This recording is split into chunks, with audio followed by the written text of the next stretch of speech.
Aku Jessie. Apakah kamu pernah dikhianati oleh orang yang kamu cintai? Aku selalu percaya akan cinta. Tapi hidup tidak selalu hanya pelangi dan unicorn. Tidak semua cerita berujung bahagia. Tentu aku tahu bahwa cinta pertama jarang bahagia. Tapi aku tidak menyangka bahwa milikku berakhir di polisi dan merupakan penipuan. Cinta pertamaku bernama Arthur.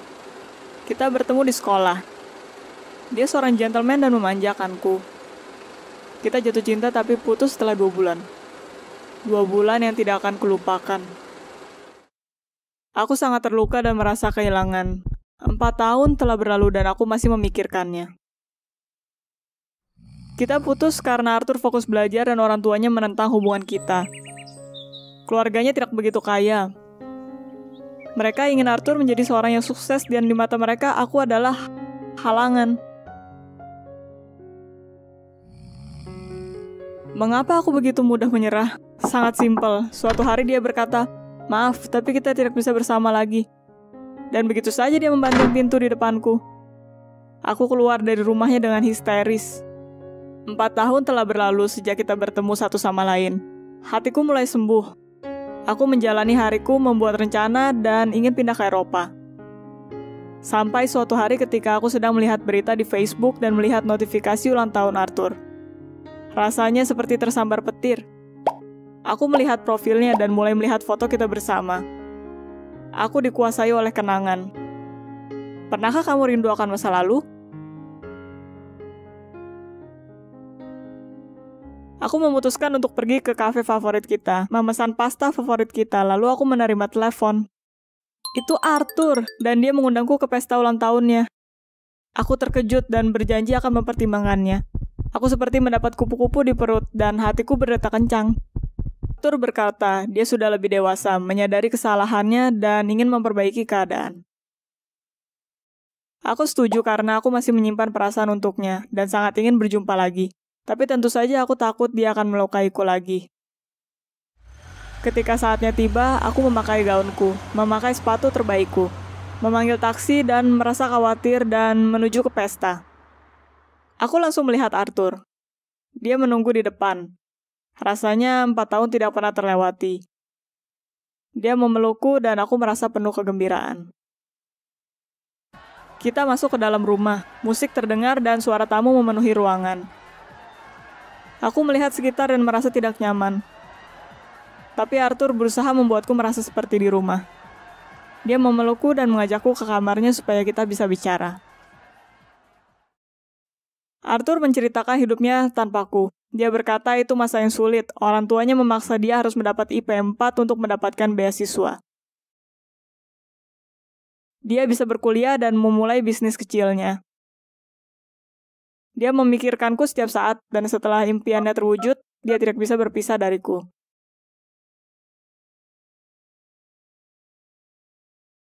Kita mengobrol sebentar tentang bagaimana kita telah berubah, lalu kita kembali ke pesta.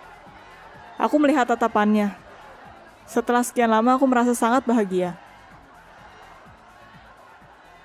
Setelah pesta, kita lanjut menemui satu sama lain, dan setelah seminggu, Arthur menawariku untuk bersama lagi.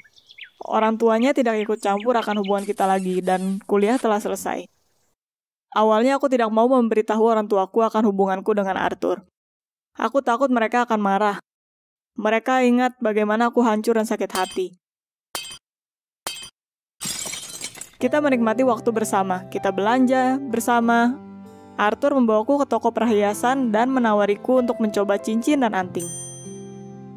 Aku mencoba cincin pertama dan tiba-tiba Arthur bertanya, "Kamu mau menikah denganku?" Tentu aku jawab iya. Sekarang aku harus memberitahu orang tuaku.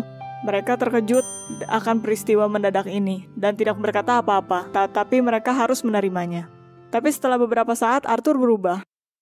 Aku khawatir itu adalah salahku. Aku memohon untuk memberitahukanku apa yang salah. Ternyata bisnisnya berjalan buruk dan membutuhkan investor segera. Aku melihat detailnya dan membicarakannya dan menawarkan bantuanku. Bantuan ayahku lebih tepatnya. Aku memohon bantuan uang dari ayahku.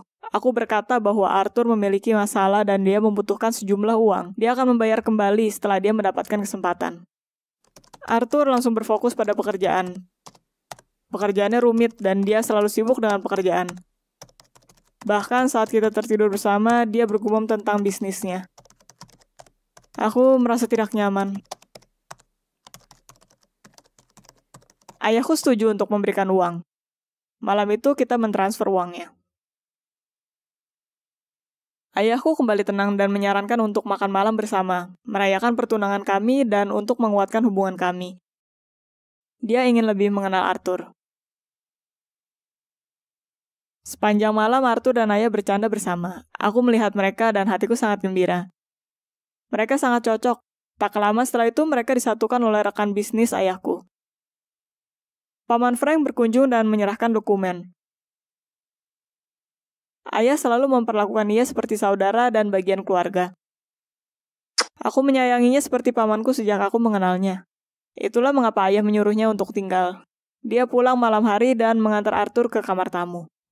Aku pergi ke kamar tidur, tapi malam hari aku pergi melihat Arthur dan ingin menanyakan tentang malamnya. Tapi dia tidak ada di kamar tamu. Aku tidak menghiraukannya dan kembali tidur. Arthur pamit di pagi hari. Di sore hari ayahku masuk ke kamarku dengan marah. Aku tidak pernah melihat dia semarah itu. Dia berkata bahwa brankas di kamarnya telah dirusak. Uang yang hari itu harus dia berikan ke rekannya hilang. Tentu saja ayah menuduh Arthur. Aku tidak bisa berkata sepatah pun ketika ayah keluar dari kamarku dan menghubungi polisi. Polisi menggeledah rumah cukup lama, lalu mereka menanyaiku. Aku tidak bisa menyerahkan Arthur walaupun dia adalah tersangka. Aku tidak yakin apa yang harus aku katakan, jadi aku bilang bahwa aku memintanya untuk menghabiskan malam bersamaku dan pergi di pagi hari. Aku merasa buruk. Bagaimana aku bisa begitu bodoh? Aku mempercayai Arthur lagi. Bagaimana dia bisa menjadi kriminal? Aku tidak percaya. Aku menuju ke rumah Arthur dan mau mencari tahu tentang segalanya. Dia sedang menyirami bunga di taman. Dia terlihat senang. Aku memeluknya lalu menjauh. Dia memintaku untuk menunggu di dalam. Waktu aku duduk di ruang tamu, aku merasa ada sesuatu di bawahku. Aku merogoh tanganku ke bawah sofa dan menarik sebuah tas. Tas penuh dengan uang. Aku terkejut walaupun aku sudah curiga. Aku merasa keringat mengucur di dahiku. Tanganku bergetar dan kepalaku memutar. Uang. Arthur. Jadi ternyata dia. Aku merasa kosong. Aku mengingat kembali masa kita bersama dan tidak bisa mempercayainya. Ini tidak benar kan? Aku menghubungi polisi dan berkata bahwa Arthur adalah pencuri. Itu adalah keputusan terberat dalam hidupku. Aku jatuh cinta dengan bajingan dan memberitahu diriku bahwa aku tidak seharusnya menyembunyikan itu. Polisi tiba di saat Arthur memasuki rumah. Dia sama kagetnya dan melihatku dan bertanya apa yang terjadi. Aku tidak bisa melihat matanya. Aku benci dengan diriku sendiri karena terlalu percaya. Polisi mengambil uang dan Arthur dan aku menghubungi ayah, menangis. Di telepon aku mengaku bahwa aku berbohong padanya dan polisi kemarin malam. Arthur dibebaskan dalam beberapa hari. Dia langsung menuju rumahku dengan polisi. Polisi memberitahu ayah bahwa Arthur bukanlah pencurinya. Uang itu adalah keuntungan bisnisnya dan dia akan menggunakan itu untuk membayar hutangnya. Ayah terlihat terkejut. Dia tidak bisa menerima berita ini. Dia menjabat tangan Arthur dan menepuk pundaknya. Ternyata rekan ayahlah yang mencuri uangnya. Dia telah melakukan itu selama 10 tahun. Aku ingat ayah berkata bahwa seseorang yang dekat dengannya mencuri hasil jerih payahnya. Polisi tak sengaja menangkapnya. Mantan pacarnya yang melaporkannya. Rekan ayah membobol brankas dan mengosongkannya. Selama ini ayah menjalankan bisnis bersamanya. Berita ini sangat mengejutkan. Dia mempercayainya dan selalu memperlakukan dia seperti keluarga. Setelah beberapa saat sejak peristiwa itu, kita menggelar pernikahan. Kita mengundang band dan ayah mabuk berbicara mengenai cucu. Aku mengundang semua teman perempuanku. Mereka mengucapkan selamat. Aku sangat senang. Kalian tidak selalu bisa melihat sifat seseorang di balik topeng bersahabatnya. Tapi itu bukan alasan untuk tidak percaya pada cinta sejati. Kalau kalian suka cerita ini, klik like dan subscribe channel ini. Sampai jumpa! Hai, aku Lisa. Pernahkah kamu membenci seseorang dengan sepenuh hatimu? Bagaimana jika itu ayahmu sendiri? Butuh waktu 10 tahun untukku memaafkannya, lalu dia pergi. Hari ini aku berumur 18 tahun, hari yang tidak akan pernah aku lupakan. Ketika aku berumur 6 tahun, aku mulai sekolah. Segalanya terlihat keren. Aku tahu banyak anak tidak suka sekolah, tapi aku suka. Ayah akan mengantar jemputku sekolah dan ibu membuatkanku makan siang yang enak. Sepulang sekolah, aku berlatih dalam grup pemandu sorak. Walaupun ibuku selalu menentangnya. Karena dia pikir ini akan sedikit sulit untuk anak kecil sepertiku dan aku bisa melukai diriku sendiri. Jadi ini adalah rahasiaku dan ayah. Ayah akan membelaku dan mengatakan kami pergi ke bioskop sehingga ibu tidak tahu. Ayah selalu mengatakan aku memiliki masa depan yang cerah. Aku pun berlatih diam-diam. Pada ulang tahunku ke-7, ayah memberikanku sepasang pom-pom dan aku harus menjelaskan pada ibu. Awalnya ibu sangat marah. Lalu aku perlihatkan beberapa atraksi dan dia pun menangis. Katanya kami melakukan hal yang benar, yaitu tidak mendengarkan larangannya. Kami adalah keluarga yang bahagia, namun segalanya berubah. Ayah mulai pulang telat dan dia sedih sepanjang waktu. Ayah dan ibu mulai tidur di kamar berbeda. Mereka tidak bertengkar, tidak tertawa, dan berpelukan atau menggoda satu sama lain seperti sebelumnya. Aku tidak mengerti apa yang sedang terjadi. Akhirnya aku berulang tahun ke-8 dan segala yang aku inginkan adalah ayah bisa lebih dekat pada kami dan mencintai ibu dan aku seperti sebelumnya. Tetapi sehari sebelum ulang tahunku, ayah tidak menjemputku sekolah. Aku menunggunya selama 1 jam, kemudian pulang ke rumah sendirian. Lalu aku melihatnya berjalan di depanku dengan seorang wanita yang aku tidak tahu. Dia berhenti untuk mencium dan memeluk wanita itu di persimpangan, lalu wanita itu pergi. Ayah tidak melihatku. Aku menyaksikan semua itu. Ayah sudah berbohong kepada kami. Dia menyukai wanita lain dan terus menemuinya diam-diam. Aku berlari ke arahnya dan berteriak pengkhianat padanya. Lalu berlari pulang ke rumah. Di rumah aku mengunci diriku di kamar dan tidak mau berbicara lagi. Ibu mencoba menjelaskan bahwa mereka memutuskan bercerai beberapa waktu lalu. Mereka tidak bertengkar dan ini terjadi begitu saja. Mereka ingin memberitahuku setelah pesta ulang tahunku supaya aku tidak bersedih di hari itu. Ayahku meninggalkan ibu demi wanita lain. Aku membencinya dan menolak untuk memahaminya. Hari berikutnya adalah pesta ulang tahunku ke-8. Ayah memberikanku sebuah kado, tapi aku melemparkannya dan mengatakan jika dia tidak ingin bersama kami, dia harus pergi dan jangan pernah kembali. Kami tidak membutuhkan seorang pengkhianat. Ayah ingin mengatakan sesuatu, tapi aku pergi ke kamar lagi dan menutup pintu. Aku menangis karena aku sangat sakit karena ayah berbohong kepada kami dan mementingkan wanita lain. Selanjutnya rasa sakitku berubah menjadi kemarahan. Aku menyadari bahwa aku tidak akan berbicara padanya lagi dan tidak akan memaafkannya karena meninggalkan kami. Di suatu sore aku mendengar ayah datang mengunjungiku. Tetapi aku lari ke kamar dan mengunci pintu. Lalu ayah berhenti datang. Dia hanya menelpon beberapa kali. Ibu selalu menawarkanku untuk berbicara dengannya lewat telepon, tapi aku selalu mengatakan tidak. Ketika aku berumur 9 tahun, ayah muncul kembali. Tapi kukatakan pada ibu, jika aku melihatnya lagi di depan pintu kita, aku akan melarikan diri. Setelah itu aku tidak akan pernah melihatnya lagi. Dia pergi, menghilang dari hidup kami. Akhirnya aku tenang. Aku terus berlatih cheerleader dan aku melakukannya dengan sangat baik. Kita sering cheerleader untuk tim sepak bola. Ketika aku berumur 10 tahun, ibu memberikanku sepeda gunung yang keren.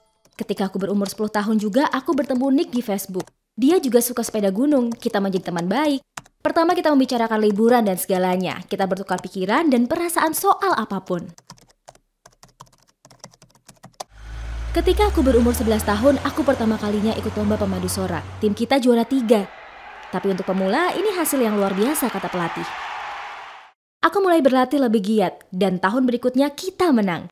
Kita penuh persiapan untuk musim selanjutnya, dan rutinitas kami sangatlah padat dan kompleks. Kami benar-benar menginginkan hasil yang maksimal. Kami memiliki akrobatik yang sangat keren, dan kami bekerja sangat keras. Aku pikir aku berusaha terlalu keras. Setelah pertandingan, aku berakhir di ambulan. Awalnya aku pikir aku hanya latihan dengan berlebihan. Aku ingin meninggalkan rumah sakit secepat mungkin. Timku sangat memerlukanku untuk berlomba dan menang kembali. Tapi dokter mengatakan aku tidak akan pernah bisa olahraga lagi. Aku didiagnosa dengan gagal jantung parah. Ibu menangis di samping kasurku semalaman dan sepanjang pagi. Lalu kita pulang. Dokter membawa kabar yang lebih buruk untukku dan ibu ketika hasil tes keluar. Dia mengatakan kalau kondisiku memerlukan transplantasi jantung. Karenanya kita punya waktu 1 bulan untuk melakukannya tanpa konsekuensi atau beresiko besar. Karena setelahnya tubuhku tidak akan sanggup untuk bertahan dan beresiko akan meninggal saat dioperasi. Jika aku tidak dioperasi, aku juga akan meninggal walaupun sedikit lebih lama. Aku ketakutan, tidak tahu apa yang harus aku lakukan. Aku masuk daftar tunggu untuk transplantasi jantung, aku harus menunggu pendonor yang cocok dan uang untuk operasi. Ibu memposting di Facebook dan menggalang dana. Aku menceritakan pada Nick tentang apa yang terjadi. Tiba-tiba dia menghilang. Percakapan kita mendadak berhenti setelah dia mengetahuinya. Yah, ini bukan pertama kali orang melakukannya padaku. Awalnya aku sangat marah karena dia pergi. Tapi aku tidak punya waktu untuk itu. Karena hidupku menjadi sangat buruk. Pemeriksaan rutin, tes darah, kontrol ke rumah sakit, kita tidak punya harapan. Sebuah keajaiban kita mendapatkan uangnya, tapi tidak ada pendonor. Lalu ini terjadi. Tiba-tiba kami memiliki pendonor. Operasinya berjalan lancar dan cerita ini berakhir bahagia. Aku tidak lagi pemandu sorak, tapi aku tetap bersepeda dan menemukan teman yang memiliki ketertarikan yang sama. Kami melakukan perjalanan bersama, nongkrong, dan nonton film. Hidupku kembali lagi, orang jahat sudah pergi, dan aku bertahan. Ayah tidak pernah muncul lagi, ibu tidak bersama lelaki lain. Sangat menyedihkan, dia merusak hidupnya dan merusak keluarga kita yang bahagia. Jika dia tetap di sini, ibu tidak akan kesepian. Dan aku pun tidak akan merasakan sakit yang menghantuiku bertahun-tahun. Aku tetap membenci ayah, tapi berhenti menceritakannya pada ibu. Setiap ulang tahunku, aku menuliskan surat padanya, di mana aku menyalahkannya untuk segalanya dan memintanya untuk kembali pada kita. Aku tidak pernah mengirimkan satupun suratnya.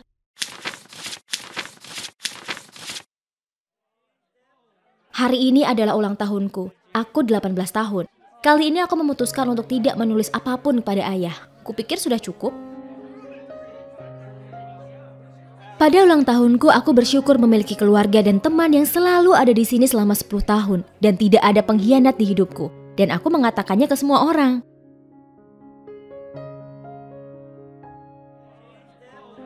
Lalu ibu berdiri dengan membawa sebuah amplop di tangan. Katanya ini hadiah yang penting dan sudah menungguku untuk bertahun-tahun dan harus kubuka sendirian.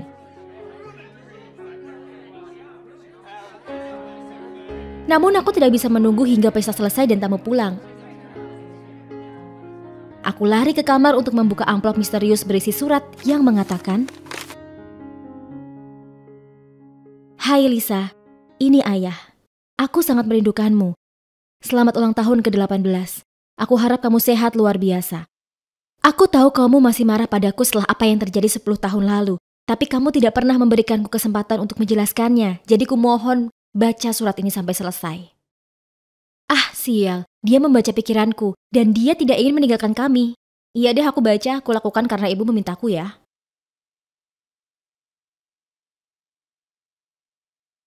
Aku terus membacanya. Ketika kamu 8 tahun, aku meninggalkanmu dan ini karena satu-satunya jalan.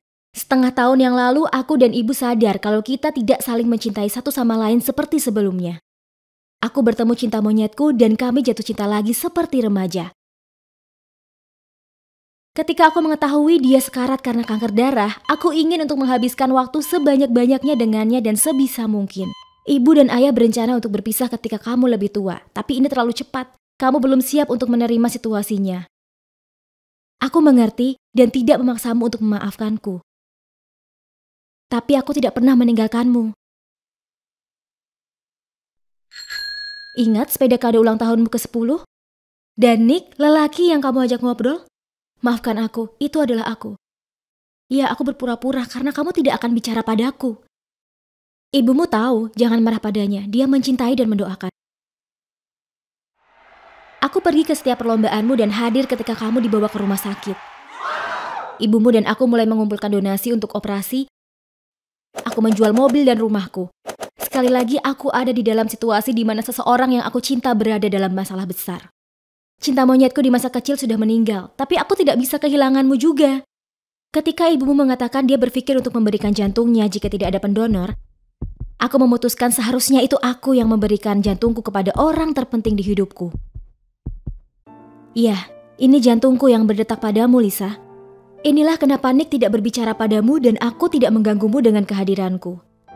Aku mulai dekat denganmu. Yang kuinginkan, aku akan selalu bersamamu dan aku harap kamu mengerti dan memaafkanku. Aku mencintaimu selalu. Ayah. Aku menangis. Bertahun-tahun aku salah. Ayah mencintaiku dan aku keras kepala menolak untuk mendengar apapun. Aku terus menulis pesan kemarahan dan menyalahkan, bahkan dia tidak bisa membacanya sekarang. Kuharap aku dapat berbicara dengannya sebelum ini terjadi. Aku harap ayah mau menerimaku dan mencintaiku apa adanya. Dan ternyata itulah yang dia lakukan selama ini. Itu aku yang mendorongnya pergi dan tidak ingin melakukan apapun dengannya. Aku tidak bisa mengubah masa laluku, tapi aku tahu kalau aku tidak mau membuang waktuku dengan merasa terpojokan dan marah. Aku ingin hidup dengan bahagia, merasa bersyukur kepada ayah karena memberikanku kesempatan kedua untuk melakukannya. Terima kasih ayah, untuk jantungmu yang sekarang berdetak di dalamku. Apakah kamu pernah merasa marah kepada keluargamu dan tidak bisa melupakannya dalam waktu yang lama? Jangan lupa untuk subscribe, tekan tombol notifikasi supaya tidak kelewatan video selanjutnya. Jangan lupa untuk like dan bagikan ke teman-temanmu. Aku akan sangat bahagia. Semoga harimu menyenangkan. Hai, aku Julie dan berumur 17 tahun. Pernahkah itu terjadi padamu bahwa kamu langsung merasakan hal yang buruk saat bertemu dengan seseorang? Seolah-olah kamu harus kabur darinya. Aku tahu itu terdengar aneh, tapi aku merasakannya. Tonton video ini sampai akhir dan kamu akan temukan apa yang guru tak mencurigakan bisa sembunyikan. Semua berawal dari kenyataan bahwa karena penglihatanku yang buruk, ibuku memutuskan bahwa akan lebih baik untukku belajar di rumah. Jangan berpikir aku langsung menjadi kutu buku dan tidak mempunyai teman. Sejak kecil, aku mempunyai grup anak perempuan yang masih menjadi temanku sampai sekarang. Kami sering pergi keluar bersama dan memiliki malam anak perempuan. Jadi, aku tidak merasa sendiri. Bahkan dengan pelajaranku, aku tidak pernah mempunyai masalah. Dan aku selalu belajar sendiri. Tapi kelas senior tiba dan ibuku memutuskan bahwa aku tidak bisa menghadapinya sendiri. Ibuku menginginkanku untuk pergi ke universitas ternama, jadi dia menyewa pembimbing matematika untukku. Aku tidak langsung menyukai Pak Sars.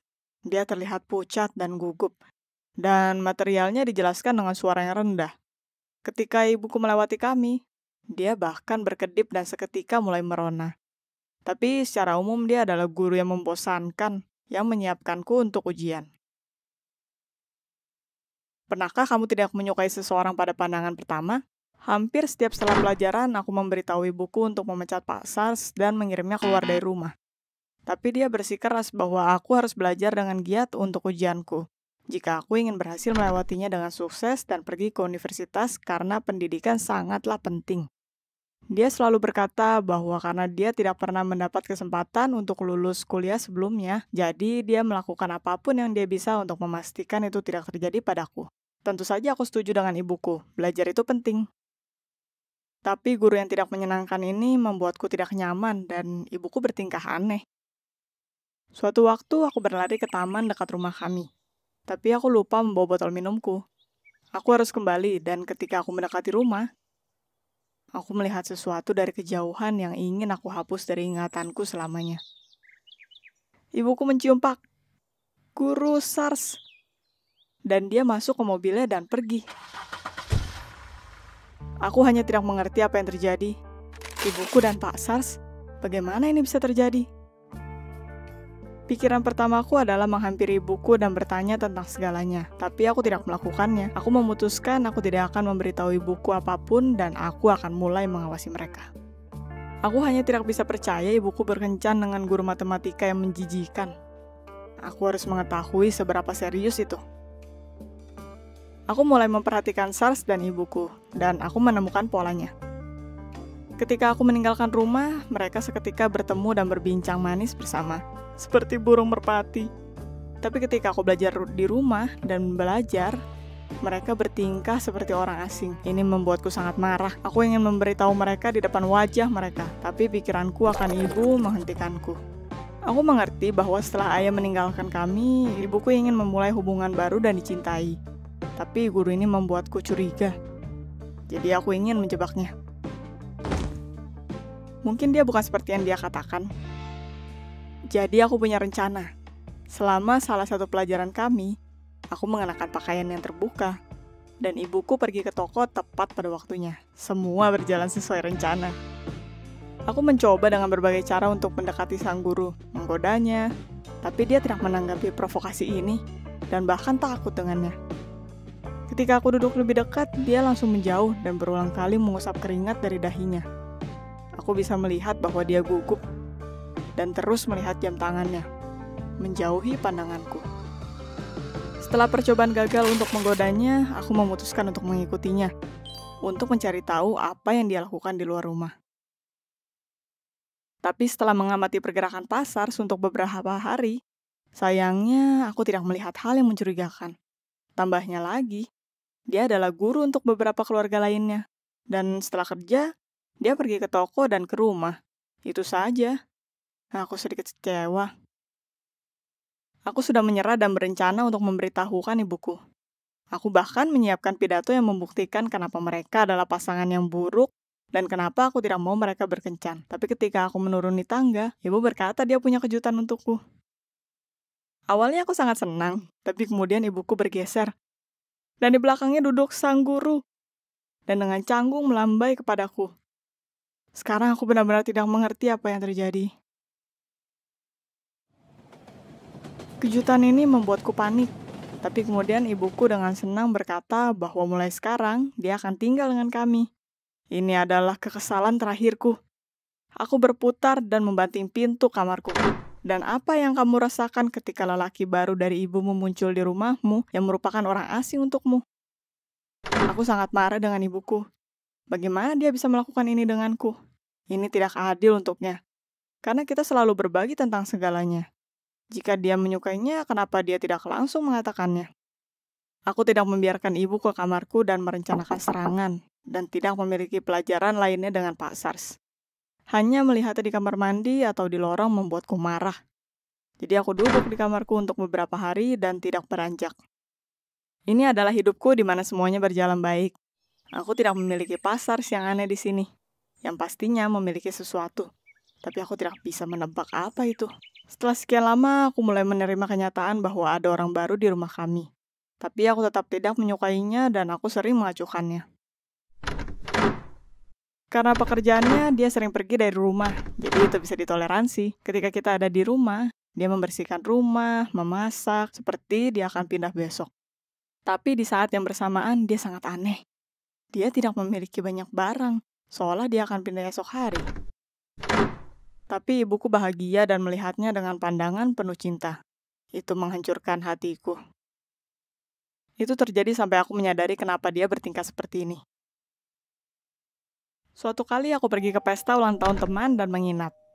Kita memiliki waktu yang menyenangkan dan untuk pertama kalinya setelah sekian lama, aku memiliki mood bagus. Tapi ketika aku pulang keesokan paginya, aku menyadari bahwa mobil Pak Sars tidak ada di sana. Pintu rumah terbuka dan ibuku sama sekali tidak ada di rumah. Aku ketakutan. Aku masuk ke dalam rumah dan mulai memanggil dan mencari ibuku. Ketika aku pergi ke kamarku, aku menemukan dia terikat di kursi dan tidak sadar. Ibu.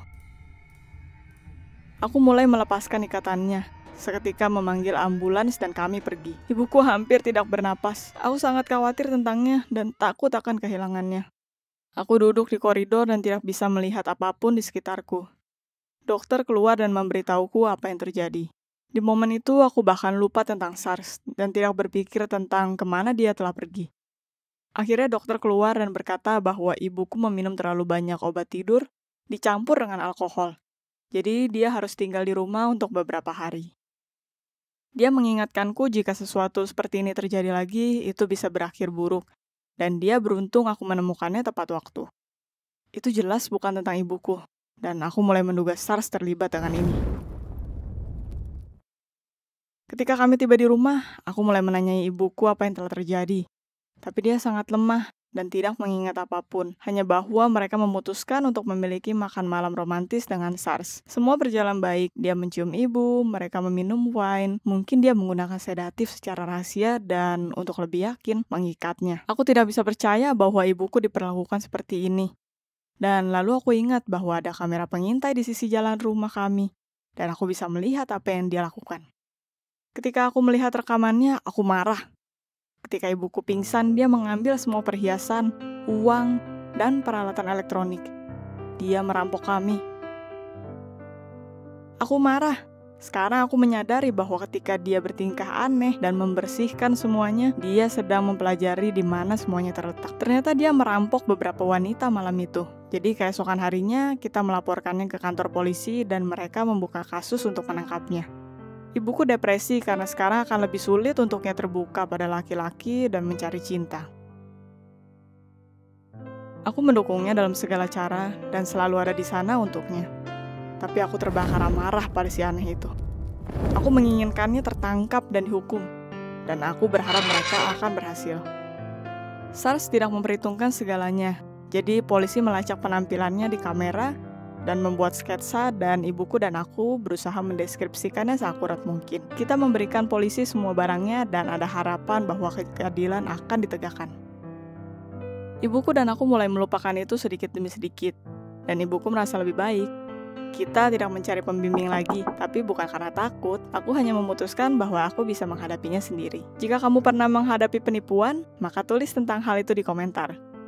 Subscribe ke channel ini, like, dan berhati-hatilah. Semoga harimu baik. Hai, namaku Pamela dan berusia 20 tahun. Pernahkah kamu merasa seperti bunga di rumah kaca di bawah pengawasan orang tuamu? Sebuah sayur terkunci di dinding 4 sisi? Ya, orang tuaku membuatku menjadi sebuah tanaman. Tonton sampai akhir dan kamu akan temukan bagaimana aku perlahan berubah menjadi pohon sebenarnya. Seketika setelah aku lahir, orang tuaku memutuskan untuk mengunciku di dalam rumah. Semua karena aku mempunyai sistem imun yang lemah. Bahkan flu biasa bisa berakhir buruk untukku. Jadi ibuku duduk denganku beberapa hari, tidak pernah melepas pandangannya dariku sedetik pun. Aku merasa seperti berada di penjara. Tapi seketika dokter merekomendasikan bahwa orang tuaku mengirimku ke SMP daripada homeschooling. Bersosialisasi bisa menolong imunitasku, dan orang tuaku secara ragu menyetujuinya. Tuhan, betapa bahagianya aku bisa dibiarkan keluar dari rumah. Aku bermimpi untuk menemukan teman dan menjadi murid terbaik di kelasku. Tapi di hari pertamaku di sekolah, seorang anak laki-laki yang sakit datang ke kelas dan bersin kepadaku. Tuhan, kenapa orang tua bodohnya tidak membiarkannya di rumah? Untuk sebagian, mungkin itu tidak perlu digubris. Tapi di kasusku, momen ini bisa menghancurkan hidupku. Aku sakit, dan aku sakit untuk 3 bulan dengan satu penyakit yang sudah sembuh dan digantikan oleh penyakit lainnya. 3 bulan penyiksaan, agoni, dan demam.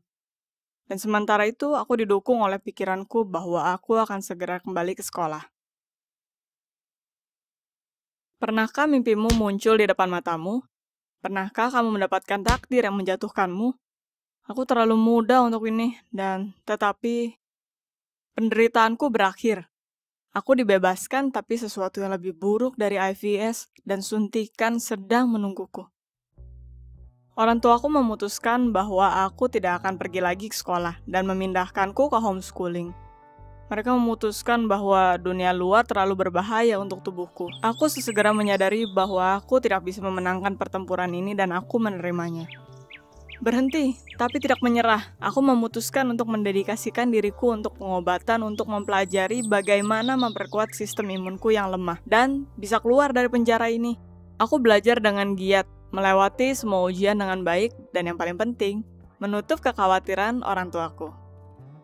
Ya, sebagai hasil dari ujian, aku mendaftar ke universitas ternama untuk fakultas kedokteran. Tapi ternyata aku terlalu awal untuk merasa bahagia. Setelah banyak perdebatan, tangisan, dan teriakan, orang tuaku membiarkanku sekolah. tapi dengan kondisi bahwa ibuku pergi denganku. Setiap pagi dan sore ibuku mengantarku dari cottage sewaan kami ke universitas. Dan meskipun aku sering mendapat undangan ke pesta, mendengarkan cerita tentang mereka dan ingin sekali pergi ke sana, tapi ibuku tidak akan mendengarkan mereka. Beberapa bulan berlalu, aku melanjutkan untuk berada di modus belajar di rumah, dan itu lebih baik hidup seperti ini. Tapi, ayah sakit. Ibuku harus mengunjunginya dan untuk pertama kalinya di dalam hidupku, aku ditinggalkan sendiri di rumah. Semua murid melihat bahwa aku datang tanpa ibuku dan mulai menanyaiku. Aku berkata bahwa aku tinggal sendiri sekarang dan aku menyewa rumah besar yang bagus dengan taman dan tentu saja sebuah kolam renang. Para pria berusaha meyakinkanku untuk menggelar pesta. Perhatian itu merubah kepalaku dan aku setuju. Untuk pertama kalinya aku bertanggung jawab atas hidupku sendiri dan aku memutuskan untuk merasa seperti orang dewasa. Seorang idiot. Kita menari, aku mencoba alkohol dan bersenang-senang sepenuhnya. Dan aku mencoba sesuatu yang lain untuk pertama kalinya, jika kalian tahu apa yang aku maksud. Sejujurnya aku tidak mengingat namanya, tapi aku ingat tangan kuatnya dan napas panasnya. Dia sangat bersikeras dan percaya diri, seperti pangeran sesungguhnya dari cerita dongeng. Ya, aku tahu itu kesempatanku, mungkin satu-satunya. Setelah semuanya, ibuku tidak akan membiarkan aku beranjak satu langkah pun darinya sampai akhir kuliah. Jadi aku mudah dipengaruhi. Ya, dan kemudian dia memutar balik hidupku 3 kali. Ini adalah kali pertamaku yang ternyata adalah pesta terakhirku. Setelah menyelesaikan ujian, aku kembali ke rumah untuk liburan dan ternyata selamanya. Pernahkah kamu melakukan sesuatu yang kamu pikir bersifat pahlawan, tapi ternyata hanya kebodohan? Semua berawal dengan kenyataan bahwa aku menemukan beberapa tanda hitam di tubuhku. Mungkin orang lain tidak akan terkejut. Mereka akan menganggap itu sebagai tanda lahir atau alergi. Tapi aku dilatih untuk menjaga kesehatanku dengan sangat hati-hati. Aku melihat nodanya dengan hati-hati, bahkan menggaruknya. Berharap itu hanya kotoran. Itu terlihat seperti hadiah dari pesta gila itu. Membayangkan bagaimana ini akan berakhir, aku memutuskan untuk tidak memberitahu orang tuaku dan menunggu kepulanganku ke universitas. Setiap hari tandanya menjadi lebih gelap, bengkak, mengeras, dan selalu gatal. Setelah beberapa hari, tandanya berubah menjadi besar. Aku mulai membakarnya, tapi itu tidak membantu. Lalu aku memutuskan untuk bertindak radikal. Aku mengunci diriku di kamar mandi, mengambil gunting kukuku, antiseptik, dan perban dan menyiapkan operasi. Aku memberanikan diriku, mengambil pemotong kabel, mengambil pertumbuhan di tubuhku, dan dengan satu gerakan cepat, memotongnya. Aku menggigit lidahku karena kesakitan. Darah mengalir keluar dari lukanya dan pandanganku memudar. Tapi aku tetap memiliki tugas yang harus kukerjakan. Pertumbuhan demi pertumbuhan melalui sakit dan air mata, tapi aku memotong semuanya. Tapi setelah beberapa hari ada lebih banyak tanda di tubuh dan pertumbuhannya mulai lebih cepat. Dan di pagi hari, ketika aku melihat ke cermin, aku hampir berteriak dalam horor. Salah satunya muncul di wajahku. Dengan kesusahan aku memotongnya, dan aku menemukan klaster pertumbuhan di pinggulku. Aku memutuskan untuk menghadapinya nanti. Terlalu banyak rasa sakit dalam satu waktu. Orang tuaku menyadari lukanya, tapi aku meyakinkan mereka itu hanya jerawat yang tidak perlu dikhawatirkan. Keesokan paginya, beberapa pertumbuhan muncul di wajahku. Aku memotong semuanya satu persatu. Wajahku dipenuhi dengan darah. Tapi ketika aku membakar lukaku itu, ketika aku merasakan sakit luar biasa, aku tidak bisa meyakinkan orang tuaku untuk tidak khawatir lagi, jadi mereka mengantarku ke dokter. Dengan kesusahan, aku membujuk ibuku untuk segera masuk ke kantor denganku. Dan ketika aku sendiri dengan dokter, aku memberitahunya tentang pesta itu dan apa yang aku lakukan di sana.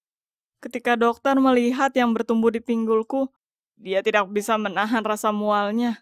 Itu terlihat sangat buruk. Seakan pertumbuhan itu sudah saling menyambung membentuk ranting yang mengeluarkan nanah. Seri percobaan dimulai. Seperti yang aku pikirkan, aku terinfeksi di pesta itu. Ternyata itu adalah virus papiloma biasa yang ada di 70% dari populasi. Tapi karena imun sistemku, virus itu mengaktifkan genetik langka yang bernama Lewandowski dan Lutz dysplasia, yang dimiliki oleh salah satu leluhurku. Dan karena kenyataan bahwa aku tidak meminta bantuan dari awal dan menghilangkan pertumbuhannya sendiri, situasi yang sulit semakin memburuk seiring waktu. Dokter melakukan operasi yang sangat menyakitkan. Aku dibius dengan obat penghilang rasa sakit. Tapi walaupun begitu, aku terbangun beberapa kali saat operasi, berteriak kesakitan. Operasi berhasil, tapi tidak itu ataupun obat terhebat sekalipun yang menolong. Sebulan kemudian, semuanya mulai tumbuh kembali. Dokter melarang operasi untuk dilakukan lebih sering dari setahun sekali. Yang berarti di akhir tahun, aku adalah pohon berjalan. Aku dipindahkan lagi ke homeschooling dan mulai untuk meneliti tentang penyakitku. Kertas penelitianku dinilai terbaik, dan semua orang meramalkan masa depan cerah untukku. Tapi apa poinnya jika aku tidak bisa meninggalkan rumah?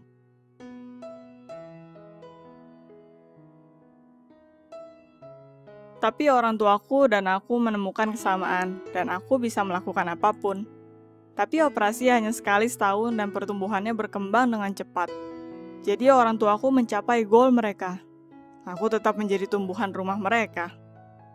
Bagaimanapun, aku tidak akan pernah menyerah sampai aku menemukan penyembuh untuk penyakitku. Pernahkah kamu memiliki waktu di mana kamu dikunci dan tetap tidak menyerah? Beritahu kami di komentar. Dan juga subscribe ke channel ini supaya kamu tidak ketinggalan cerita lainnya. Hai, namaku Lisa dan aku berumur 15 tahun. Apa kamu familiar dengan situasi ketika orang di sekitarmu mempercayai rumor bodoh tentangmu? Dan karena ini, seluruh hidupmu hancur. Tidak peduli apa yang kamu lakukan atau bagaimana kamu membela dirimu. Tipe situasi seperti ini terjadi padaku. Semua orang berpikir aku melahirkan. Tonton videonya sampai akhir dan kamu akan temukan apa yang orang ceritakan ketika kamu menyusui di umur 15 tahun. Sejak aku kecil, aku tidak tumbuh ke atas, tapi ke samping. Tidak, orang tuaku tidak memberiku makan. Aku hanya memiliki kesialan untuk menjadi gemuk, untuk merasa kenyang dan akan hal manis. Pada saat aku berumur 14 tahun, dokter mendiagnosaku obesitas. Dia sangat menyarankanku untuk pergi ke camp kesehatan. Tapi itu tidak begitu menyenangkan di camp. Itu dimulai dengan kenyataan bahwa kita dipaksa untuk berjalan menuju camp. Tapi saat kita mencapai camp, ternyata ini hanya permulaan. Tidak ada bangunan, tidak ada masyarakat, hanya pembimbing dan hanya ada satu tujuan, untuk selamat. Aku berpikir ini adalah camp kesehatan, bukan sebuah penjara. Tuhan, kenapa tempat ini sangat buruk? Tapi segera aku bertemu Zack.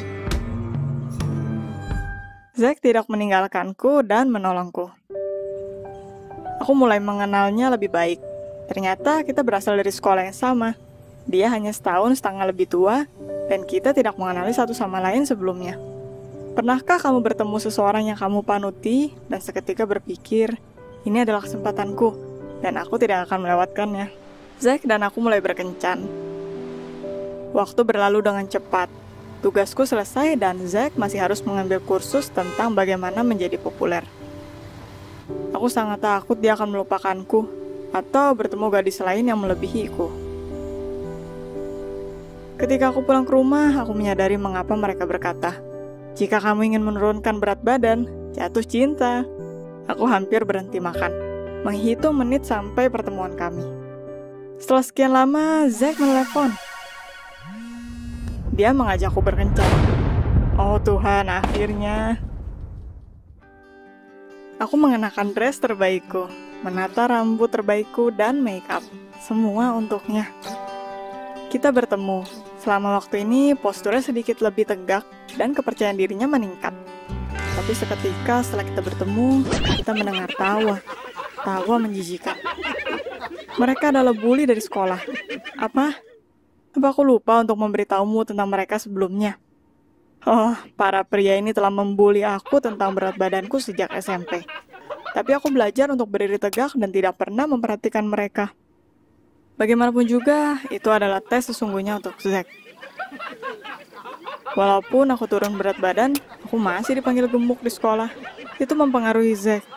Dia ingin menjadi populer dan aku merusak segalanya. Untuk menyemangatinya, aku memutuskan untuk mengambil langkah putus asa dan bergerak ke level dewasa dari hubungan. Zack menghindariku di sekolah, jadi aku menunggu sampai kita berdua saja, dan aku menciumnya seperti orang dewasa. Setelah itu, kita mulai berciuman setiap saat. Aku berpikir itu akan membuatku tidak merasa buruk tentang kepopuleran Zack, tapi aku salah. Ketika mereka menyadari aku tidak merespon, bullies itu memutuskan untuk beralih pada Zack. Mereka tertawa. Apa yang kamu lihat di si gendut pendek? Apa dia budak seks kecilmu? Zack berbohong tanpa berkedip. Ya, dia hanya budak seksku. Dan semuanya hancur.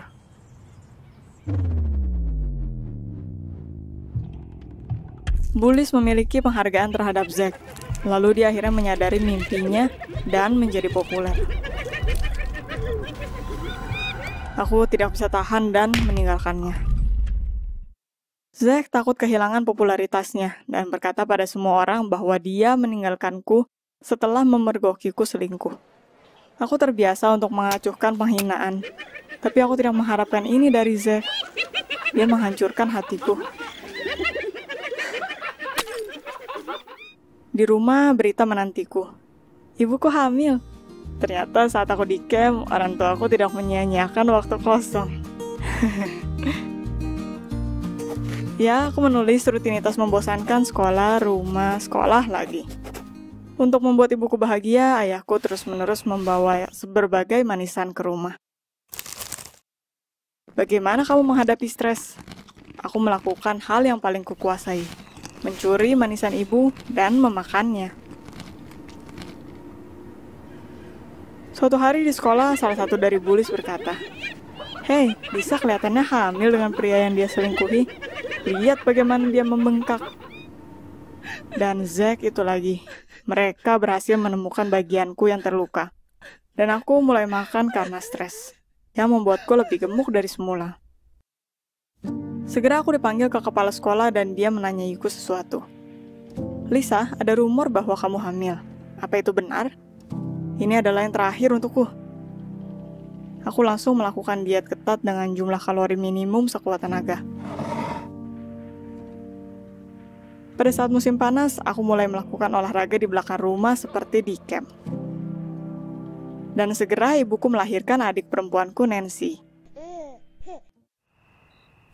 Suatu pagi aku terbangun dan menyadari bahwa baju tidurku basah. Ternyata dadaku mulai menetes susu. Di pertemuan dengan dokter, dia melakukan beberapa tes. Dan aku didiagnosa dengan ketidakseimbangan hormon. Perubahan berat badanku menyebabkan hormonku meningkat, dan ini menyebabkan produksi susu di payudaraku. Pengobatan seharusnya memberikan hasil setelah beberapa lama. Aku terbiasa untuk berjalan dengan Nancy di taman. Dan di sana aku tak sengaja bertemu dengan grup bullies. Keesokan harinya seluruh sekolah berpikir aku memiliki seorang bayi. Kali ini kepala sekolah memanggil seluruh keluarga kami. Dia mendengar secara seksama kepada orang tuaku lalu bersikeras mengumpulkan seluruh sekolah dan akhirnya menghentikan rumor yang tersebar. Aku masih tidak bisa menjelaskan apa yang terjadi. Nancy entah mengapa mulai mengapaiku, berusaha dan menangis. Mungkin dia takut akan mikrofon. Ibuku berkata sesuatu seperti, "Apa kamu mau makan? Sabar, ibumu akan memberimu makan di rumah." Dan aku merasa sepertinya itu bocor. Susu mengalir keluar dari dadaku. Tidak seperti sebelumnya. Ternyata ada begitu banyak susu yang tidak bisa ditahan oleh pelapis. Aku harusnya segera berlari, tapi malah aku terdiam di tempatku. Seseorang dari penonton dan aku tahu dengan yakin siapa yang berteriak. Susu Lisa mengalir. Kita tahu kamu tidak usah melanjutkannya. Biarkan dia menyusui anaknya. Tapi jangan lakukan di depan semua orang, atau kita akan merasa mual. Tapi tidak ada yang tertawa. Aku melihat semua orang berada di kesunyian aneh, mencari satu orang yang telah berteriak. Kepala sekolah segera berlari ke panggung, berterima kasih pada ibuku dan seluruh keluargaku, mencium Nancy di dahinya dan membubarkan semua murid. Tidak ada yang memtertawaiku sesudah itu. Mereka mendapatkan apa yang mereka mau. Karena apa yang terjadi, mereka memutuskan bahwa rumornya benar dan menyadari bahwa tidak ada alasan untuk tertawa. Tapi sebaliknya, mereka ingin bergabung dan siap untuk membantu. Segera aku disambut oleh teman-teman Zack yang terdahulu, dan dia takut untuk menunjukkan mukanya di hadapanku. Tidak ada jejak akan kepopulerannya. Dia dikalahkan oleh single mother. Bangga, sang ratu dari sekolahnya. Dan walaupun semua kebohongan bahwa mereka mempercayai pernyataan ibuku, tidak ada keraguan bahwa Nancy adalah anakku. Aku berusaha untuk merubah pikiran mereka. Benar. Setelah itu, kepala sekolah memberitahuku bahwa dia akan membantuku untuk bisa masuk ke universitas ternama.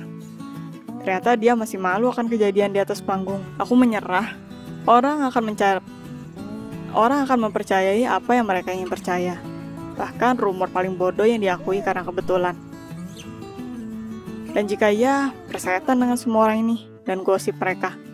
Aku memiliki adik perempuan yang harus kuurus. Dan universitas ternama yang akan kumasuki. Apa kamu percaya dengan rumor? Dan seberapa sering di hidupmu ada kebetulan yang mempengaruhi opini orang lain terhadapmu? Beritahu kami di komentar. Dan subscribe di channel ini sehingga kamu tidak ketinggalan cerita baru. Hai, aku Annie dan berusia 15 tahun. Tonton sampai akhir, kalian akan melihat bagaimana hal menjadi aneh hanya karena penampilanmu berubah. Aku memiliki masalah. Saat berusia 15 tahun, payudaraku tidak bertumbuh. Aku sangat kurus dan terlihat seperti anak laki-laki. Jadi aku mengenakan kaos kebesaran dan jeans, sneakers. Aku tidak masalah dengan itu. Tapi setelah satu musim panas, aku memiliki lekukan. Tidak pernah berpikir itu akan mempengaruhi hal sekitar. Aku berlatih karate sejak aku 8 tahun. Aku memiliki teman di sana. Mereka sudah seperti keluarga. Aku berpikir untuk tetap seperti itu. Aku sangat tidak nyaman dengan lekukan tubuhku dan malu memiliki payudara. Aku takut untuk pergi berlatih. Satu-satunya perempuan di grup. Kalian tahu rasanya menjadi tatapan? Pernahkah kalian merasa aneh dengan penampilan kalian? Beritahu aku di komentar. Aku berharap ditelan bumi. Sam, lawanku selama latihan, tidak melihatku di mata. Dia melihat dadaku. Ini membingungkan dan dia mengajakku keluar setelah latihan. Kita pergi ke bioskop dan di tengah film dia menciumku. Aku mendorongnya, terkejut. Dia tidak bisa menunggu sampai akhir dan langsung kabur setelahnya. Apa yang ada di pikirannya? Latihan berikutnya, semua orang menatapku aneh dan kejam. Sam datang dan berkata, "Aku tidak mau melawanmu lagi." Aku terkejut, itu kan dia yang menyerangku waktu itu.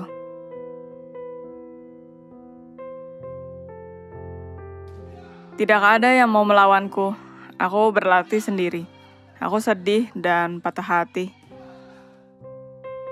Ibu bertanya apa yang terjadi, jadi aku memberitahunya. Dia berkata, aku seharusnya bangga dengan tubuhku. Latihan berikutnya, aku datang dengan dress baru. Para pria menatapku dan aku berlatih sendiri lagi. Setelah latihan, saya mengirimiku SMS dan mengajakku keluar lagi. Lalu Nick dan pria lainnya. Mereka semua mengajakku keluar atau mengajak latihan bersama. Aku terkejut. Apakah dadaku yang bertumbuh mengubahnya? Aku tetap dianggap teman, tapi mereka melihatku sebagai calon pacar. Aku sangat sedih. Aku ingin mengulang segalanya. Tidak ada satupun yang berani mengatakannya langsung.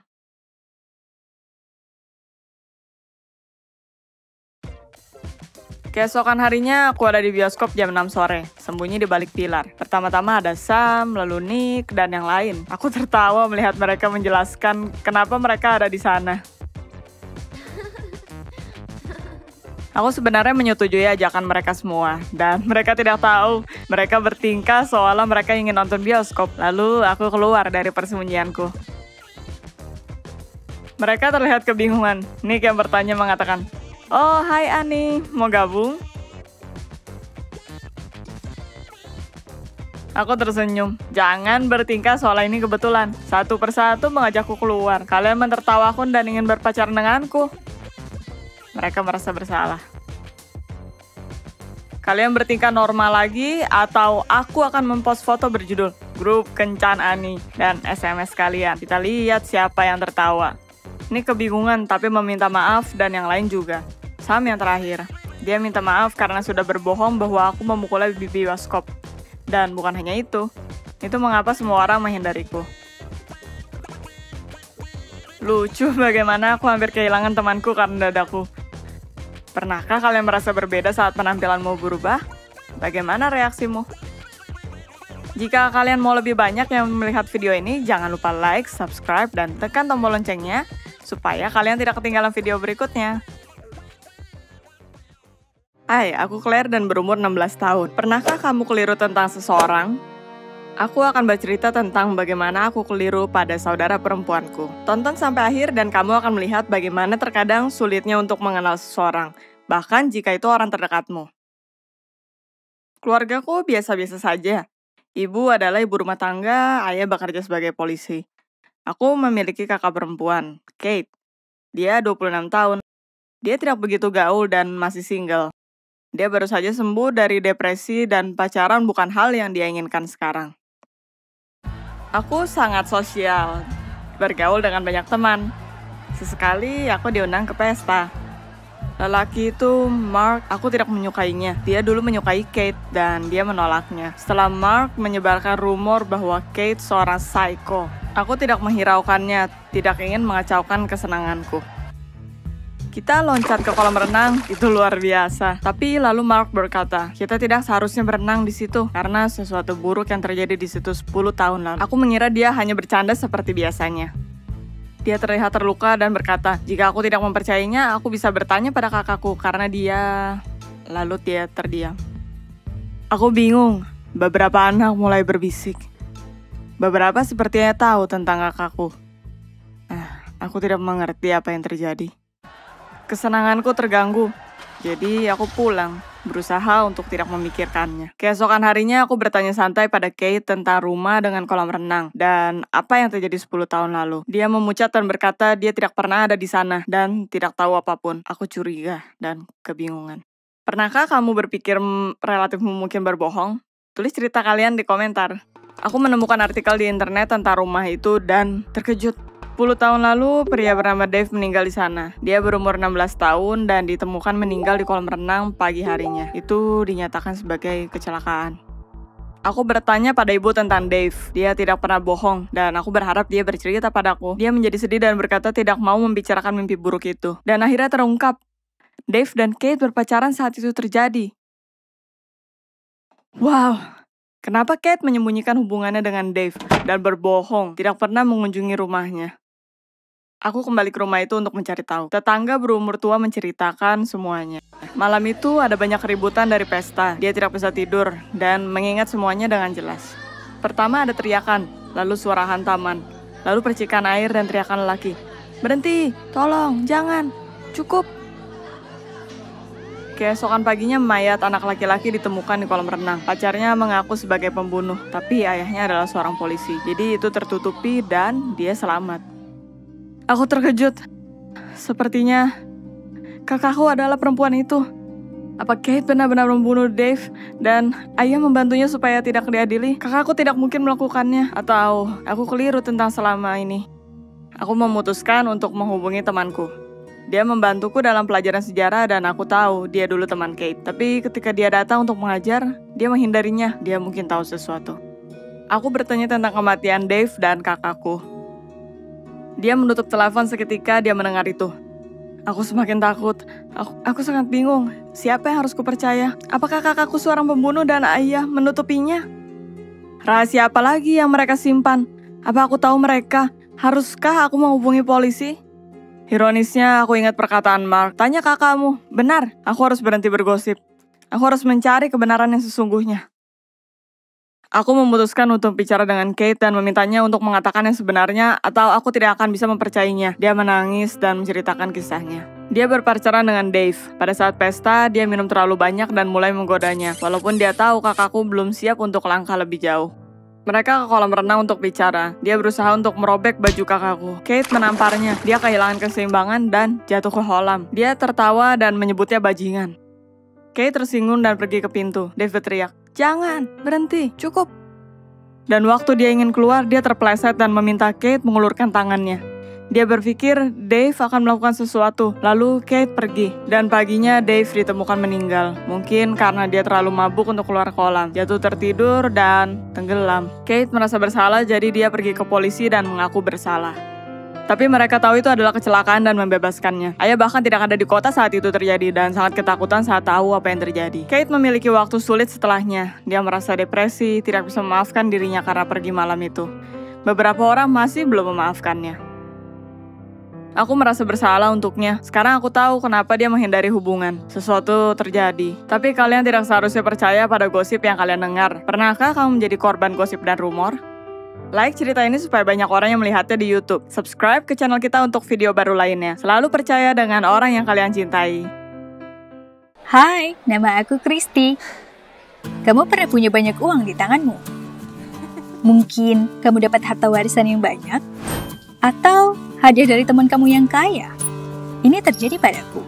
Aku jadi tajir di umur 15 tahun.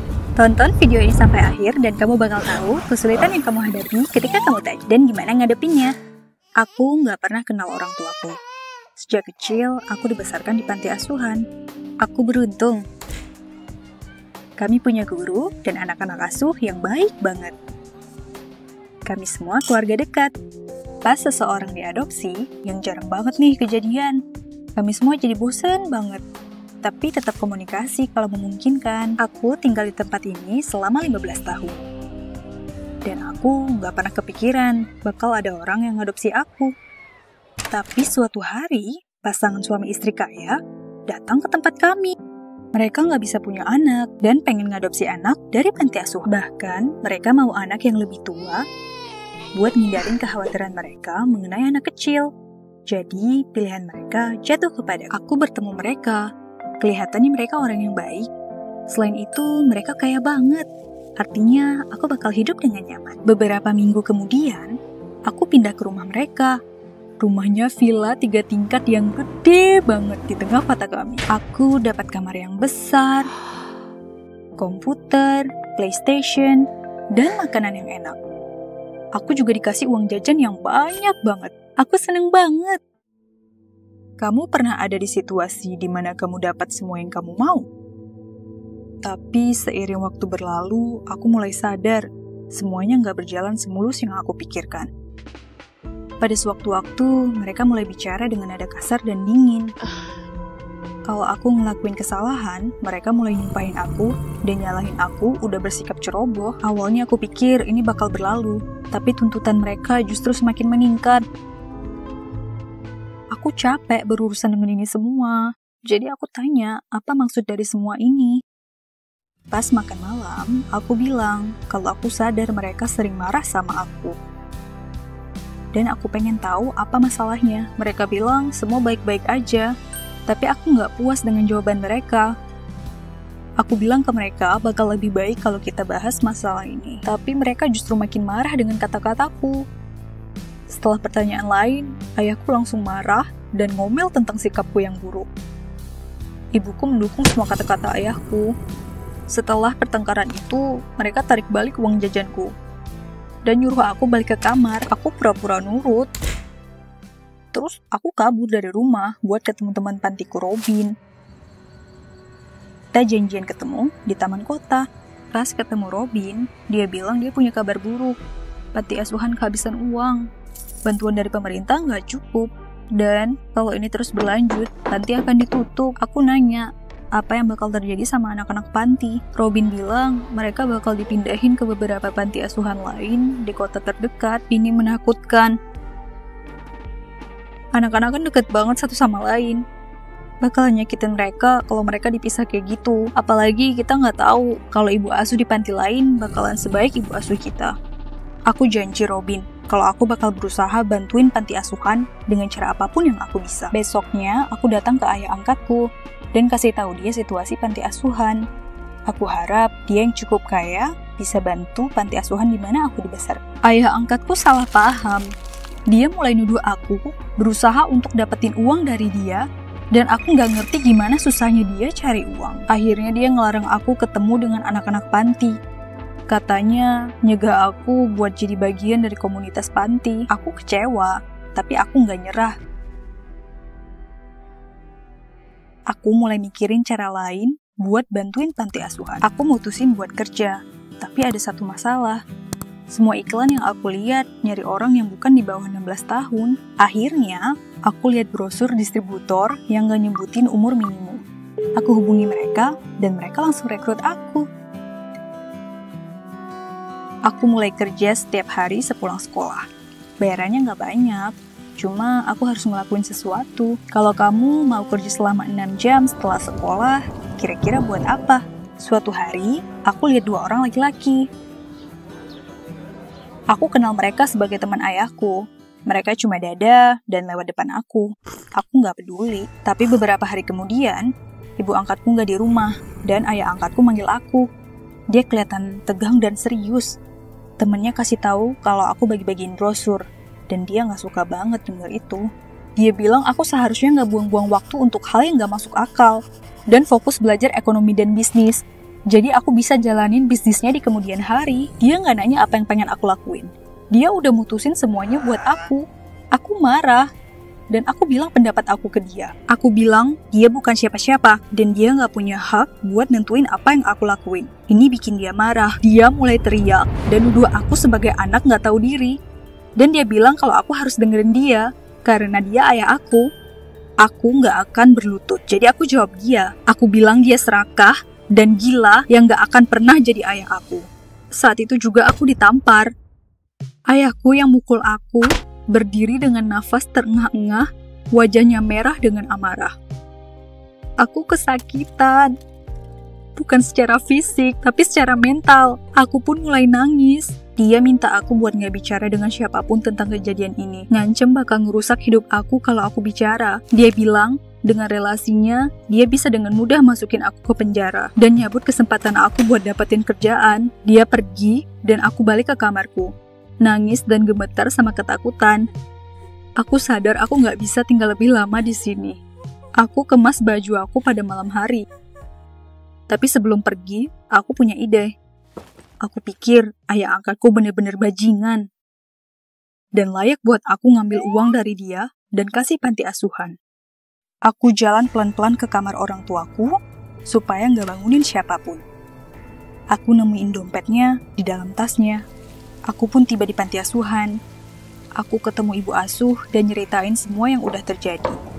Dia kaget dan khawatir banget sama keadaan aku. Dia ngebolehin aku tinggal di panti, meskipun itu bakal ngebawa masalah buat dia. Aku berterima kasih sama ibu panti, dan ngasih uang yang aku ambil dari ayahku. Aku bohong tentang uang itu. Aku tidur, dan pagi hari aku kebangun karena teriakan dari luar kamar. Aku ngeliat ayah dengan beberapa polisi, dan ibu asuh berdiri di sebelah mereka. Ayah lihat aku dan narik aku dari kamar. Dia bilang aku harus ikut dia, tapi aku nolak. Aku kabur dan lari dari dia ke ibu asuh. Ayahku mulai ngancam akan ngelaporin ibu asuh dengan penculikan, dan polisi akan dukung dia. Aku takut. Aku nggak tahu apa yang harus aku lakuin kalau ibu angkatku tahu apa yang dia telah lakuin. Tapi aku nggak mau ibu asuh kena masalah. Jadi aku setuju ikut dengan ayahku. Tapi aku punya rencana. Ayahku diam pas perjalanan pulang. Tapi aku tahu aku bakal dapat banyak masalah di rumah. Dia mungkin tahu kalau uangnya hilang. Dan aku nggak yakin dia bakal ngebiarin aku gitu aja. Cuma ada satu cara yang harus aku lakuin. Pas kami sampai rumah, aku keluar dari mobil dan langsung pergi ke kamarku. Aku dengar ayahku ngikutin aku. Aku langsung ngambil handphoneku, hidupin kamera, dan taruh di tempat tersembunyi. Terus ayahku datang ke kamarku.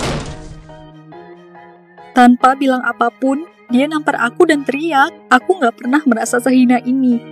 Dia manggil aku pencuri dan bajingan. Terus dia mukul aku beberapa kali dan pergi. Aku kesakitan. Tapi aku senang. Ada bukti dia mukul aku di handphone aku. Aku gak peduli dengan ancaman dia. Aku gak akan diam. Aku ke kantor polisi dan nunjukin rekaman itu. Gak akan ada relasi yang bisa bantu cegah ayah dihukum akibat kekerasan anak. Dia dan ibuku kehilangan hak asuh terhadap aku dan harus bayar ganti rugi. Saat masa percobaan, aku kasihan dengan ibuku. Kayaknya dia gak tahu kalau ayah mukul aku. Dan dia sedih semuanya jadi kayak gini. Sebelum kejadian ini, aku kira kalau aku punya banyak uang, aku bakal lebih bahagia. Tapi sekarang aku sadar, meskipun banyak uang, kamu bisa gak bahagia dan marah. Aku bahagia bisa balik ke panti asuhan. Dan ganti rugi dari ayahku cukup untuk memperbaiki situasi panti.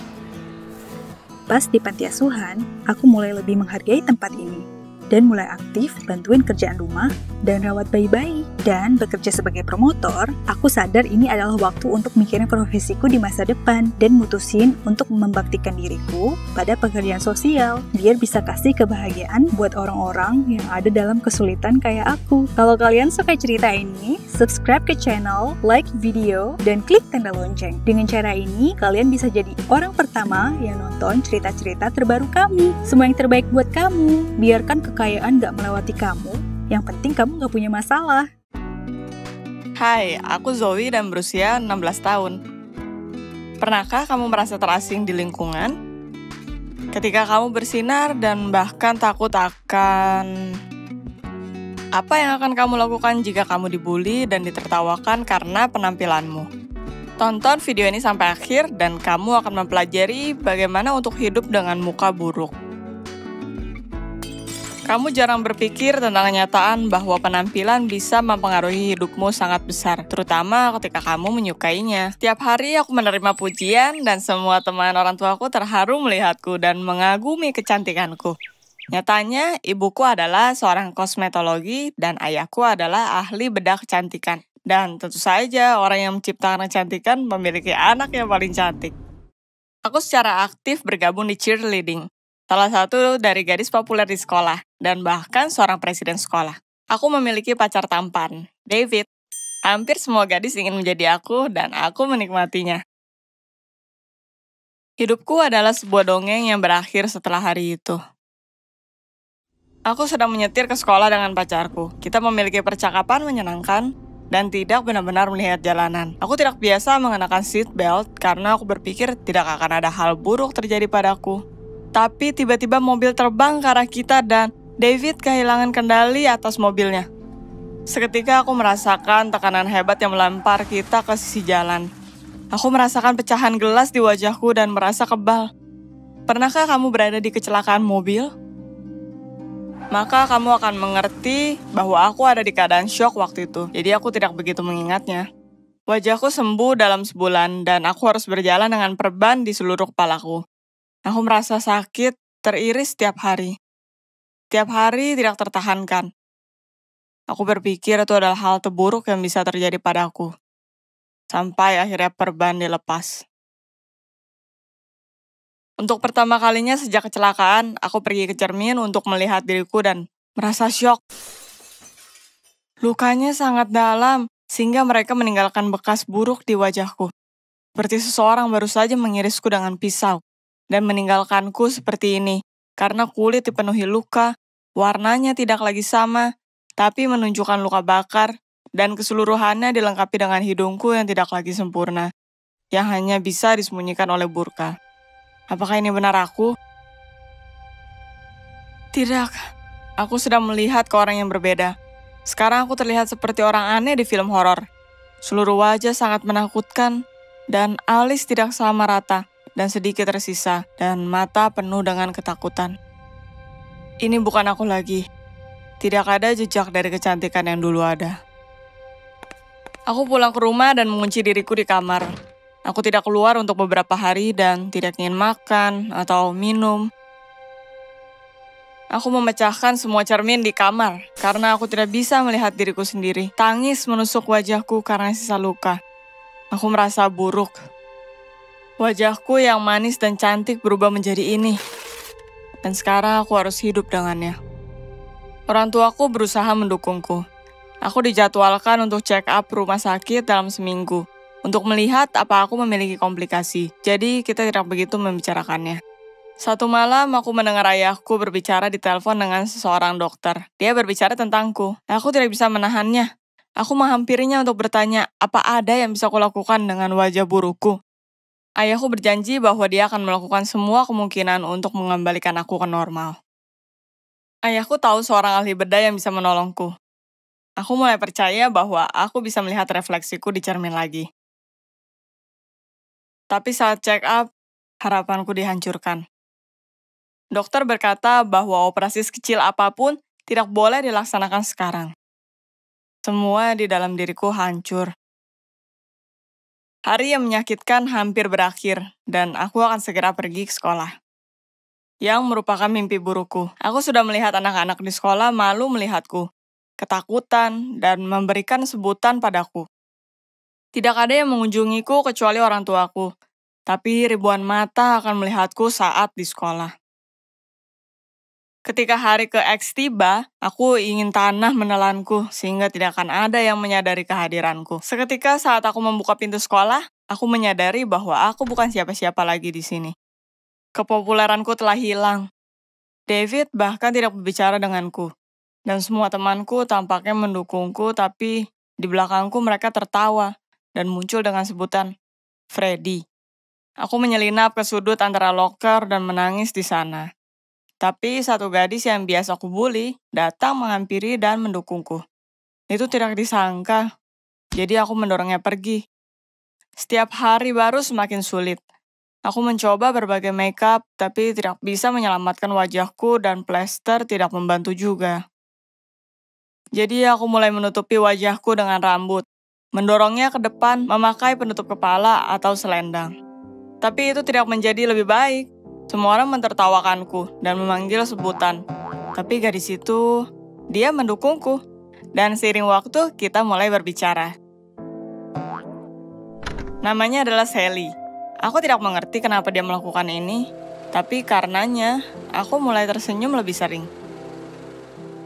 Setelah sebulan, aku mulai percaya diri dan mulai tidak memperhatikan ejekan di sekelilingku.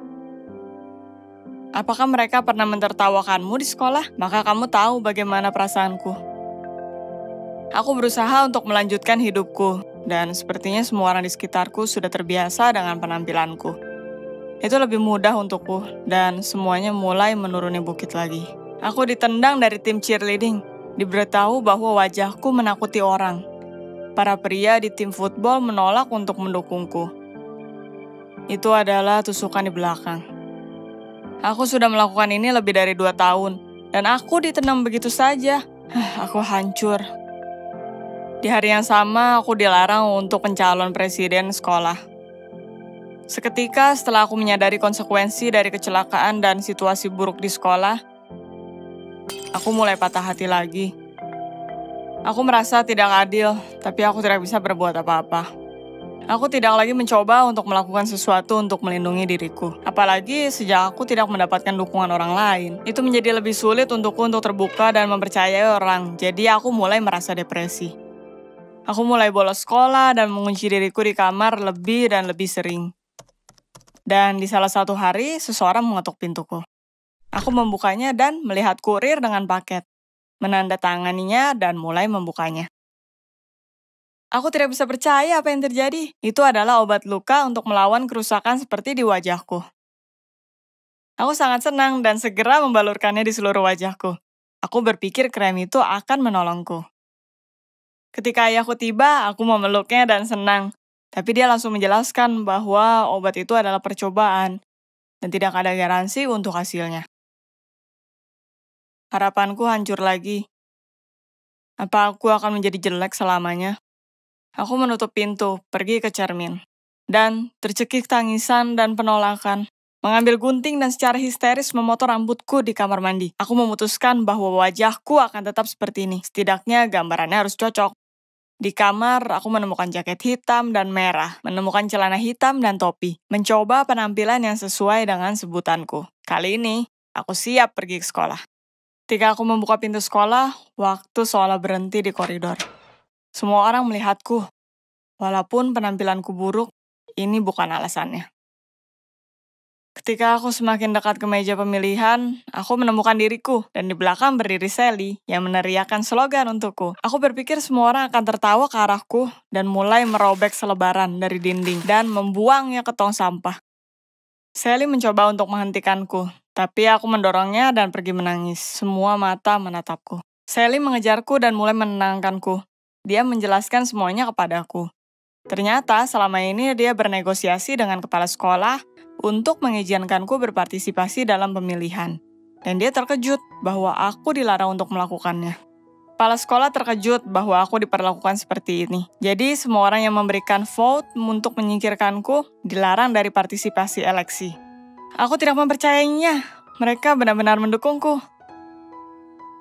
2 hari lalu eleksi berakhir, dan terima kasih kepada pengetahuanku dan usaha Sally, aku terpilih menjadi presiden.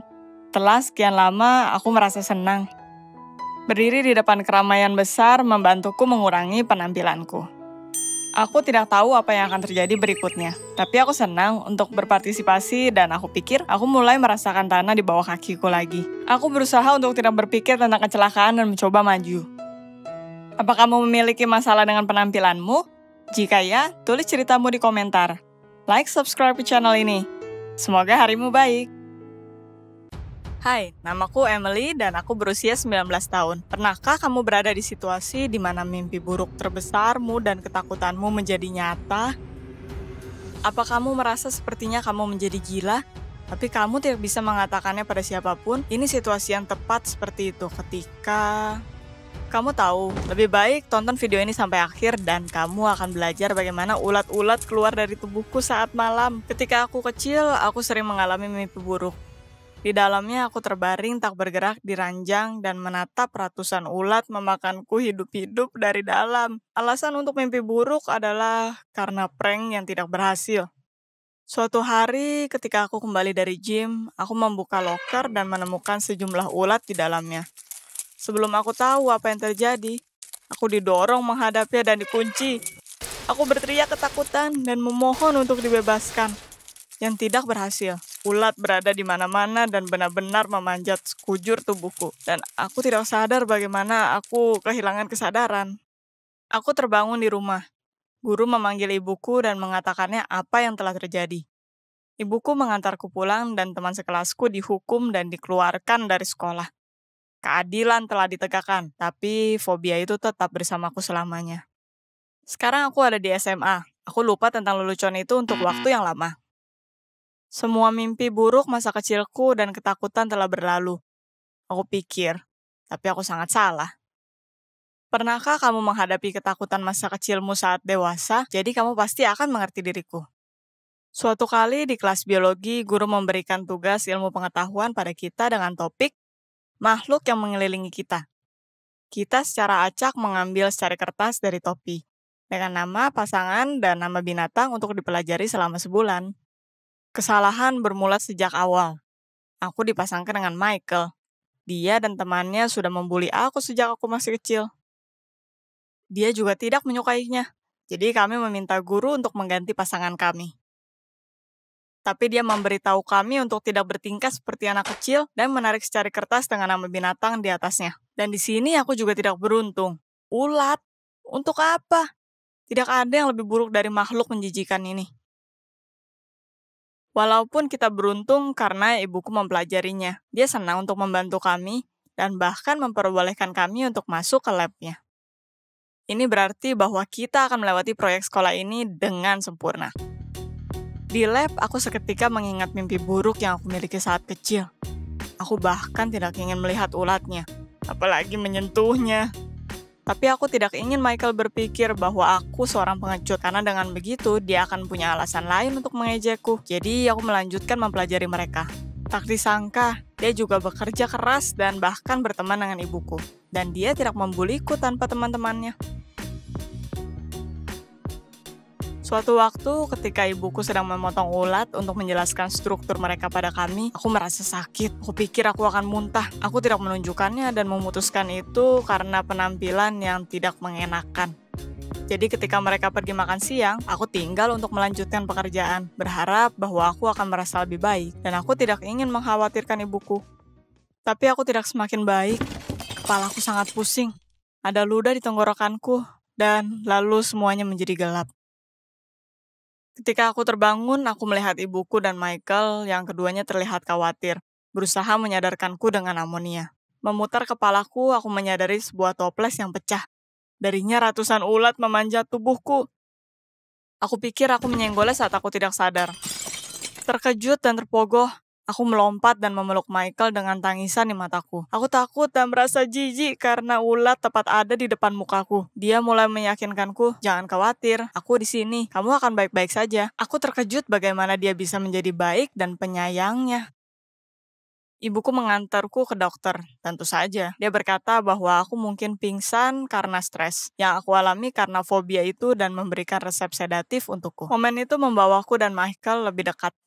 Penolakan masa kecil telah hilang. Kita mulai berkomunikasi lebih, pergi makan siang bersama, dan mendiskusikan topik umum. Dia ternyata seorang yang menarik dan berusaha untuk melindungiku dari pekerjaan dengan ulat. Mengerjakan semua pekerjaan kotor sendiri. Dan semuanya akan baik-baik saja. Tapi ada satu masalah. Aku mulai mengalami mimpi buruk masa kecilku lagi. Dan aku semakin sering mulai mengalami sakit kepala yang tidak tertahankan.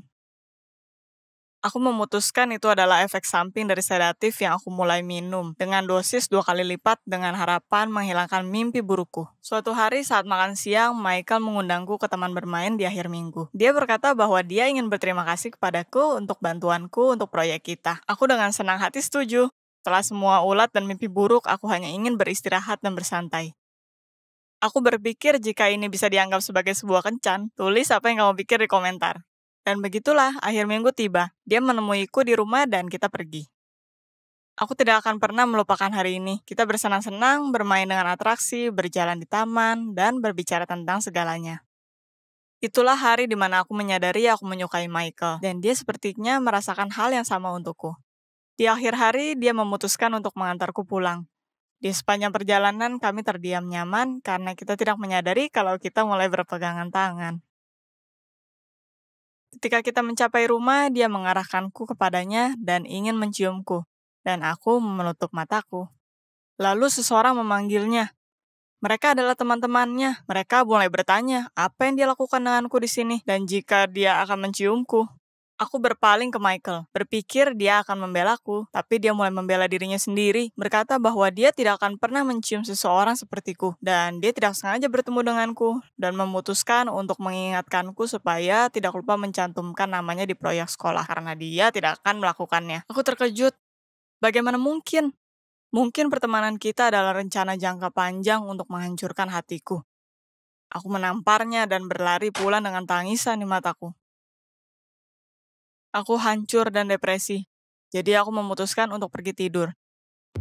Aku memiliki mimpi buruk sepanjang malam. Ketika aku terbangun, aku merasa sensasi aneh di tubuhku. Aku melihat perutku dan melihat ulat. Ratusan, bukan ribuan. Mereka memanjat ke atasku dan mereka di mana-mana. Aku tidak bisa mempercayai mataku. Ketakutan, aku meloncat dan menyalakan lampu. Mereka pergi. Aku ketakutan. Aku tidak bisa mengerti apa yang terjadi padaku. Apa aku menjadi gila? Atau mungkin ulat ada di dalam tubuhku sejak hari di mana aku pingsan? Setelah semuanya, mimpi buruk itu mulai dan sakit kepalaku semakin buruk dan pilnya tidak membantu. Aku memutuskan untuk tidak mengatakannya pada siapapun. Aku tidak ingin ibuku khawatir dan proyek sekolah hampir selesai. Jadi kita lihat apa yang terjadi. Aku tidak berbicara dengan Michael lagi. Dia menelepon dan meminta maaf, tapi aku berkata bahwa dia tetap seorang yang brengsek. Jika dia memberitahu temannya bahwa dia tidak akan tergabung dalam proyek, maka biarkan dia tidak berada di dalamnya. Aku akan menyelesaikannya sendiri, kita bisa melewatinya bersama, dan lalu membiarkan dia melakukan apa yang dia inginkan. Di sisa waktu, aku memiliki mimpi buruk dan terbangun di malam hari untuk melihat ulat ada di tubuhku. Itu menggangguku dan membuatku gila, tapi aku memutuskan untuk menunggu sampai proyek selesai terlebih dahulu. Hari akhir proyek tiba. Michael dan aku berdiri di depan kelas dan bicara tentang proyek kami. Kepalaku tiba-tiba gatal. Aku memutuskan untuk mengacuhkannya dan melewati proyek kami sampai akhir. Tapi lalu aku merasa perasaan familiar yang menyakitkan. Aku melihat ke bawah pada tanganku dengan horor dan melihat ratusan ulat memanjatnya dan ke tubuhku. Tapi itu hanya terjadi pada malam hari. Mungkin aku masih tertidur dan ini hanya satu mimpi buruk besar. Aku mulai panik, berusaha melepaskan mereka dari tubuhku. Michael dengan kuat meraihku dan bertanya apa yang terjadi. Ketika dia mendengar tentang ulat di tubuhku, dia berkata dia tidak bisa melihatnya. Tapi bagaimana? Teman-temannya mulai mentertawaiku dan memanggilku gila. Dan lalu Michael meneriaki mereka, menyuruh mereka untuk diam. Jangan membuat lelucon untuk gadis yang kucintai. Aku tidak mengharapkan ini darinya. Dia membela aku dan mengaku akan cintanya. Tapi itu adalah saat yang buruk. Rasa sakit menjadi tak tertahankan, dan aku merasa aku akan pingsan. Aku terbangun di rumah sakit. Aku mendapatkan check-up darurat dan menemukan tumor di otakku. Operasi dibutuhkan segera, karena kondisiku semakin buruk. Setelah operasi, aku mulai sadar, dengan pakaian rumah sakit dan dengan kepala diperban. Dokter mengecekku dan bertanya bagaimana perasaanku. Dan lalu berkata padaku bahwa semua halusinasiku dan sakit kepala disebabkan oleh tumor dan tidak ada ulat di dalam diriku. Ibuku menghukumku karena tidak menceritakan padanya apapun, tapi dia senang aku baik-baik saja. Michael dan aku mendiskusikan segalanya. Dia berjanji padaku untuk berhenti berkomunikasi dengan teman-temannya, dan aku berjanji bahwa aku tidak akan lagi menyembunyikan sesuatu darinya. Setelah operasi, halusinasi menghilang. Bagaimanapun, sakit kepala akan tinggal denganku untuk sementara. Aku dipulangkan, tapi aku diharuskan dirawat penuh sampai aku pulih sepenuhnya. Aku tidak berpikir aku takut akan ulat lagi. Aku menyadari bahwa aku terlalu fokus dengan ketakutanku, karena aku bahkan tidak menyadari penyakit yang bisa mengambil nyawaku. Jika kamu suka cerita ini, like video ini, subscribe ke channel ini, dan lepaskan ketakutanmu.